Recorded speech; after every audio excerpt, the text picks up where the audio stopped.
Hi, welcome to Academic English UK. Today is a short presentation on the academic word list, AWL, and some e-learning exercises. Firstly, all links to this PowerPoint are below in the description.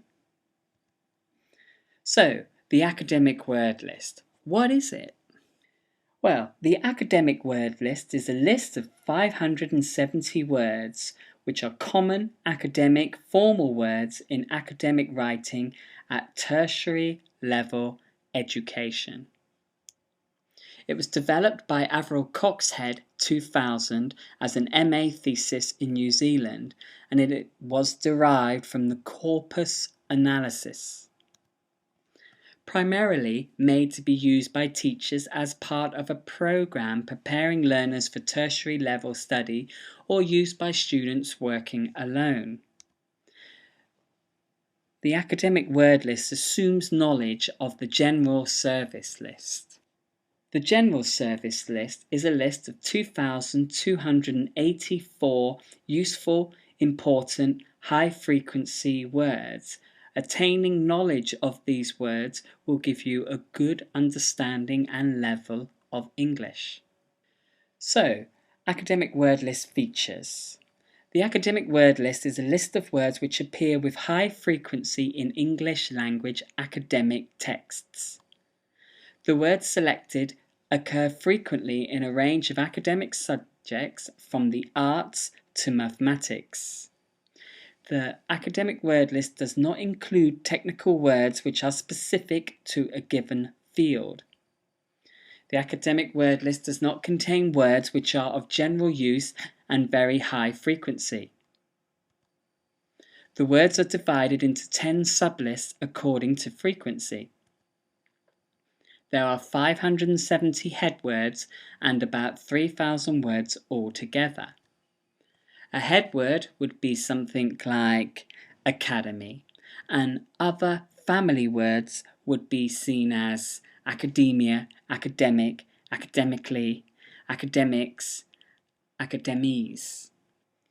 A digital copy of the academic word list can be found on Wiktionary. Wiktionary academic word list gives a brief overview of the word list and then gives the digital list below. As stated before, it's in 10 sublists, starting with the most frequent at the top and the least frequent at the bottom.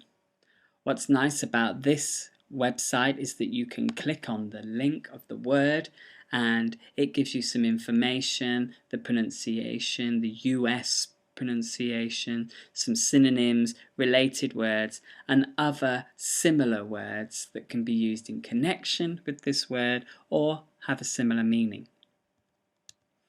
If you want a PDF download of the Wiktionary word list, then you can go to my website, and all I've done is put it onto 2 pages that you can print off and have with you at all times. The third word list also includes families and definitions. This is on UEFAP.com. On UEFAP, University English for Academic Purposes, they have put the words in alphabetical order with all of their family words too, and on each side they give you a definition that links straight to the Cambridge Dictionary. Okay, next is something called the Highlighter. This program highlights the academic words in any text to show you how academic your essay is. This is through Nottingham University, through this link. So here I can check any of the sublists I like. I'm going to check all 10.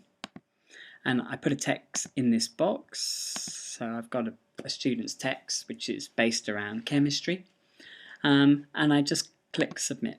This scans all of the academic word list and highlights all the words that are in the academic word list that are connected to your essay. And as you can see here, virtually every line has an academic word in it, which would tell me that basically this is a reasonably high academic standard for an essay. And here the text is on a slide, but you can see it's picked out potential, transform, consumption, formulation, perspective, environmental, sustainable, principles, maintains. And a text of this standard would be of a reasonable academic competence.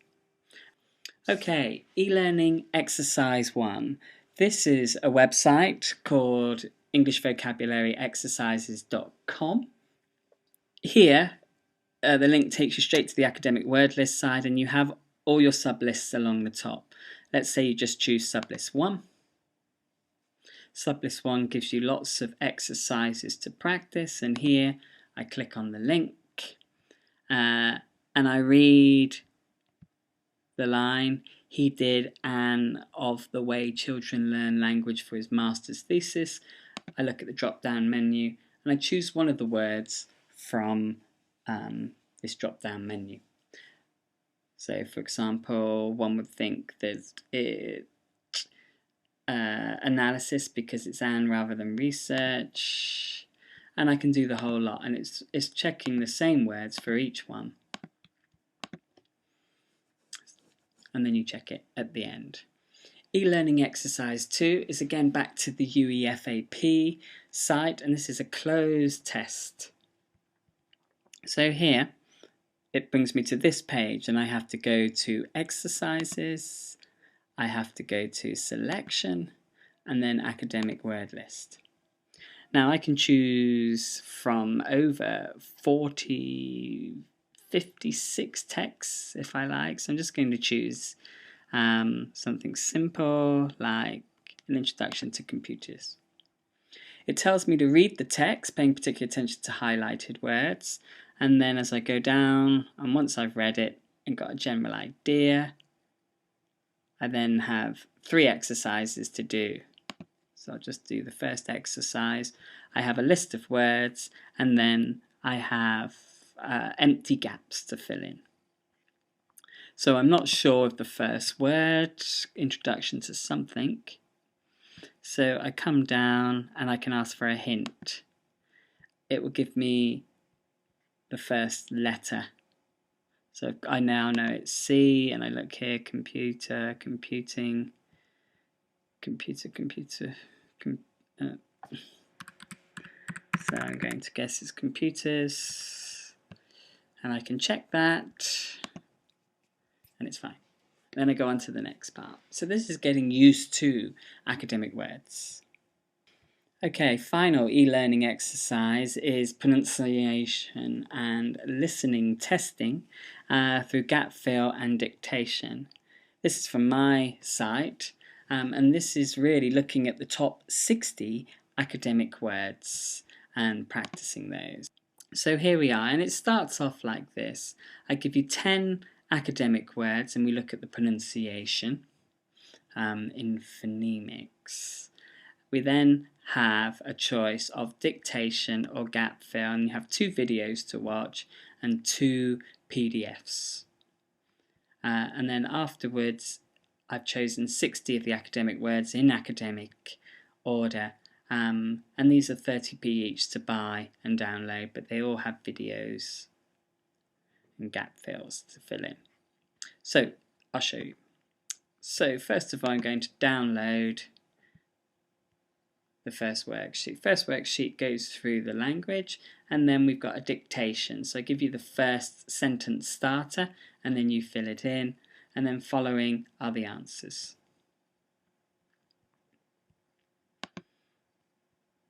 If I go back, gap fill is similar. Again, it gives you the words, but they're slightly different words than the first exercise, and then you've got gap fill to fill in. All you do is you watch the video. Number 2, assumptions. So I go through the pronunciation.